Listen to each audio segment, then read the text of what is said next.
everything that you do is a reflection of yourself. So that anxiety, that insecurity, that fucking whack shit that you got is gonna come out regardless, right?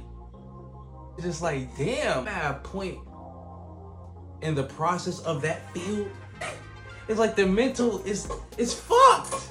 It's okay, because I guess this is the game. You know what I'm saying? It's the game. I wanna get over myself. I wanna get over myself. I've been learning a lot of things about myself that I actually don't even fuck with. Like, it's like, why am I acting like that? Why am I a sore loser, bro? Why do I act like that? Why am I being selfish? Why do I feel like I have to be treated this way? Of course, nobody wants to be treated weird, but why do I feel like I'm justified? Why do I have to be? You know what I'm saying? And I think today, I'm saying all this to say because I want to talk about this type of stuff with other young men and just other people in general. Whoa, bro, you didn't come out here for an interview, bro? I did because you asked me. What the fuck, bro? That's crazy. I thought we were just bros talking, bro. You about to really be on me like that? I'm trying to get you comfortable, nigga. We're gonna be discussing just a reflection over our self-growth to how we got to where we're at right now. And we're not gonna be talking about me too much today. Today I want to focus on, I know him as Gangster Love. You know what I'm saying? I know him as Gangster Love, but y'all might know him as Lionel. But I also know him as the West Side dude. You know what I'm saying? He just dropped that West Side Dreaming tape, so you can refer to him as that. But we got Mr. Og Akem here today. What's up? And I just wanted to talk to the bro. You feel me? How you doing today, bro? I'm good. What's going on with you? How you doing? How you doing? I'm chilling. It's high as fuck, bro. It is the kind of hot. Mosquitoes are biting niggas. We in the shade, so it's good. It's good. It's a good time. Okay. Okay. So it's your Kobe year, right? It is. It is the Kobe year. Damn. Yeah, I relate to you on that. You know what I'm saying? We both 24. Facts. 24. But it's crazy because, like, I do, like, take that into consideration as far as, like, what I want to accomplish in my year. I have goals and things that I want to do, and I set the mentality to the Kobe mentality, and even you're like taking it to heart. To like 23, like the Jordan year, like I take that as okay. It's like a reality check, maybe. A reality check. Like what do I actually want to accomplish in this year? Right. You know what I'm saying? Like, if I do make it to 24, like, what do I want to say that I got done in that year? Right. You know? What's something that you could say reflecting on your 23rd year, like just that time in life, that version of yourself? What's something that you can share that you feel like that you learned over that year? Even like when I was 23, like just learning to. I think the most important thing that I learned was just to focus on myself.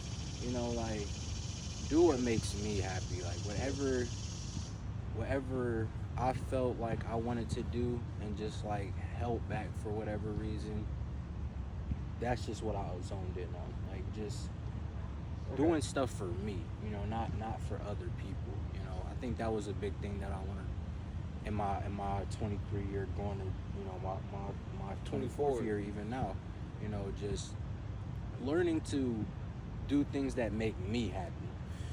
You had mentioned a second ago in you discovering what to do to make you happy, you had said you were holding back. Why were you holding back? What was keeping you from being the version of yourself where you're just tapped in? I think that was just a matter of just worrying about other people, relationships, just worrying about making other people happy, like doing things that would make other people happy, not necessarily doing things to make me, myself happy.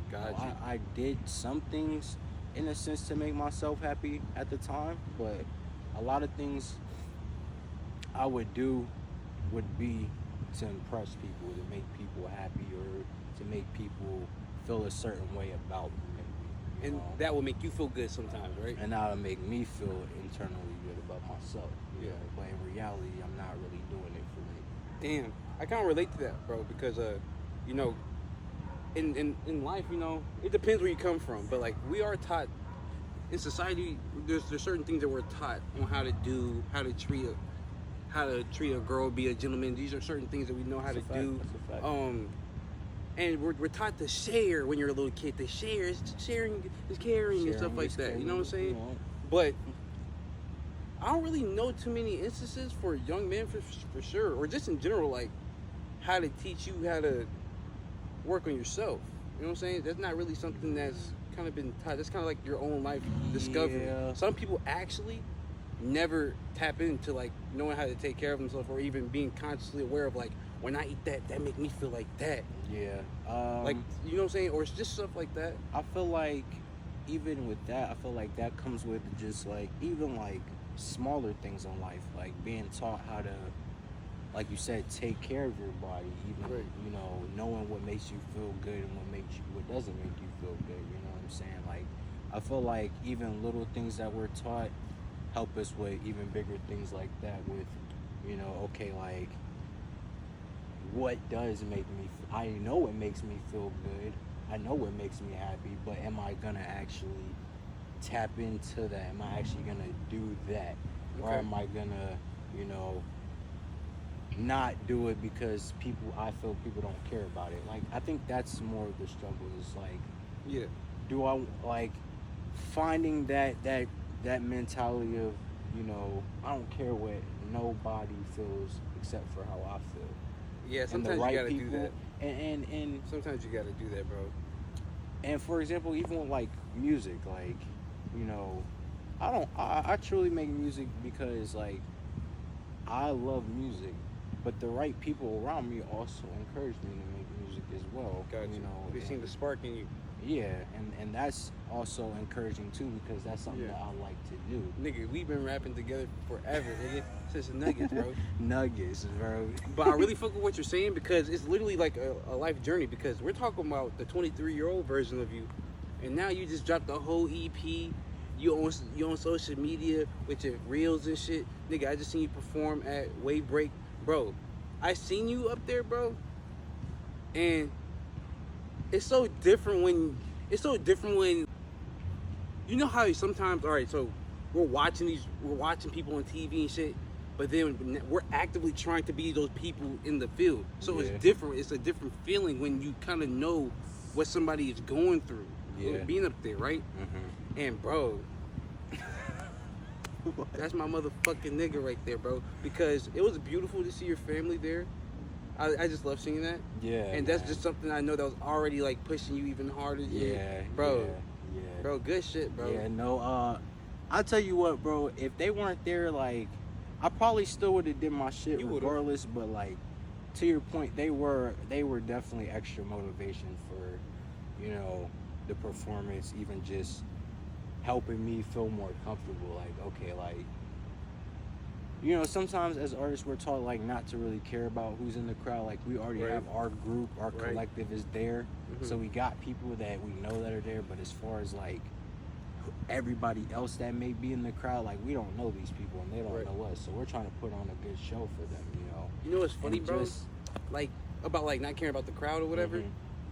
I've started to take a new perspective. Sorry to cut you off, No, you but I just good. fuck with that because Mhm. like I'm actually starting to care about the crowd and each individual, because I'm at a point in my journey where that's what I need. I need relationship. I want to feel that love.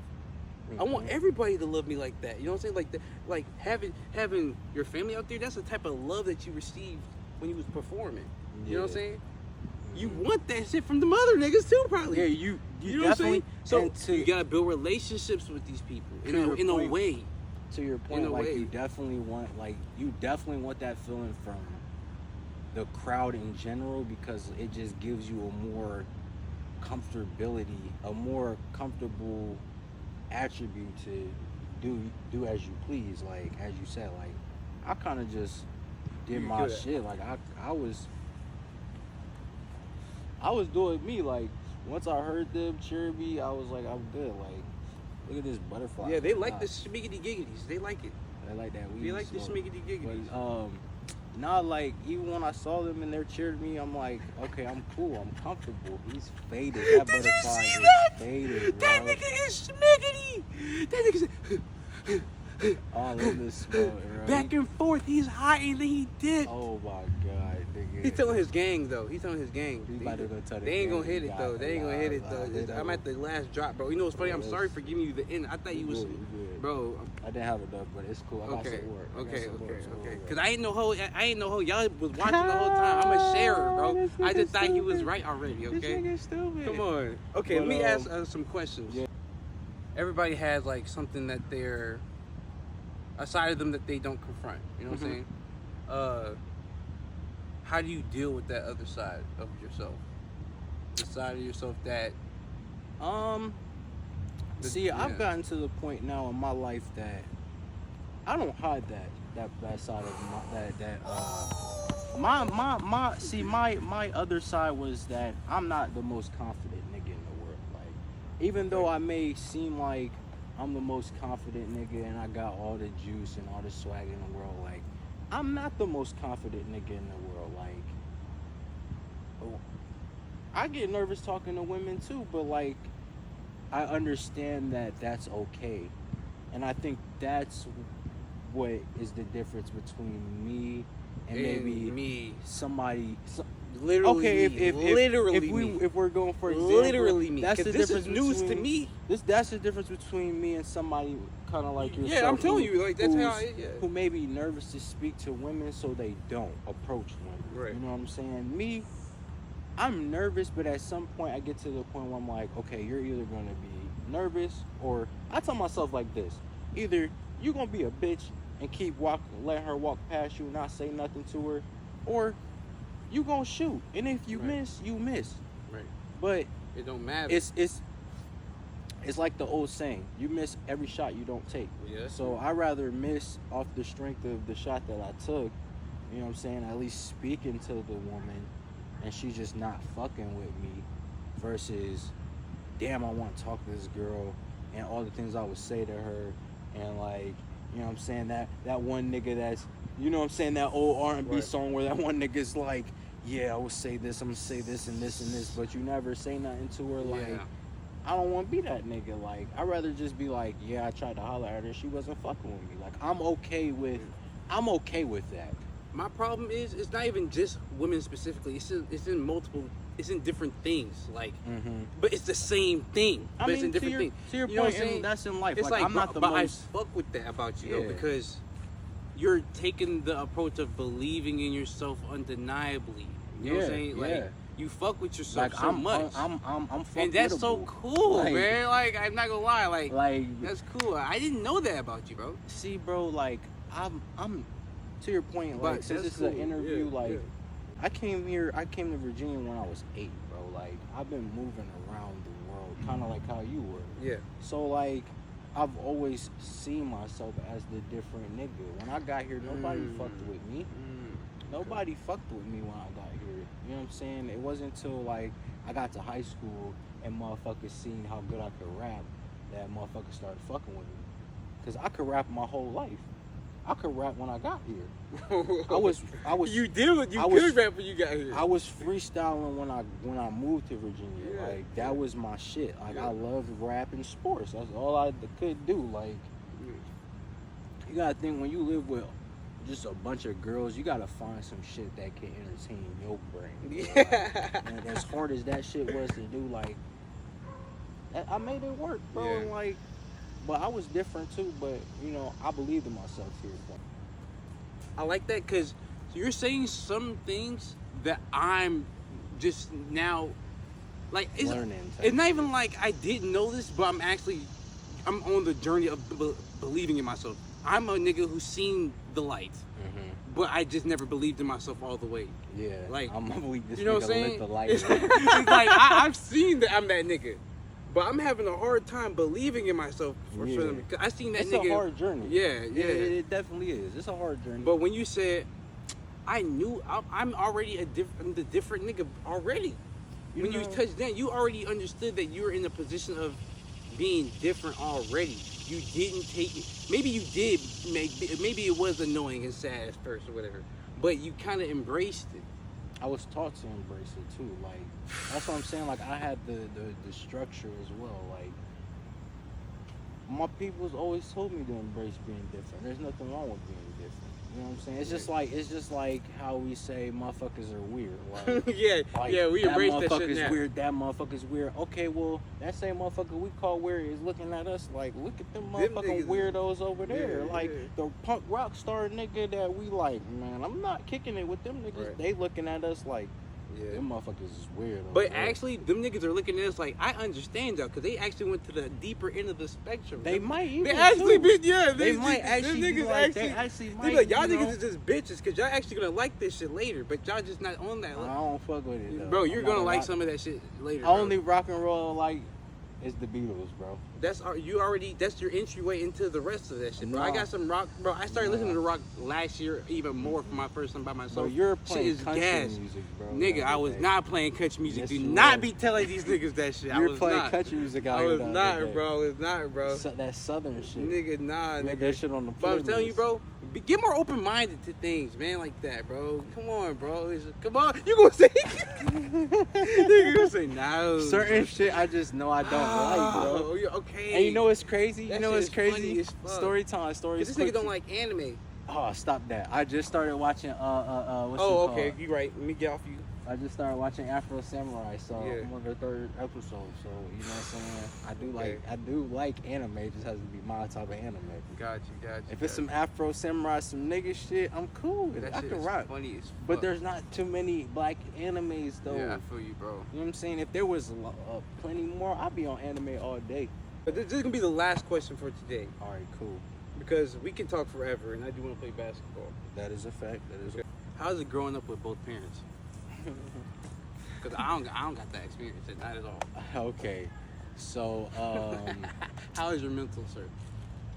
growing up with both parents was not like the average, like I guess you could say like the typical two-parent household where like both your parents were there.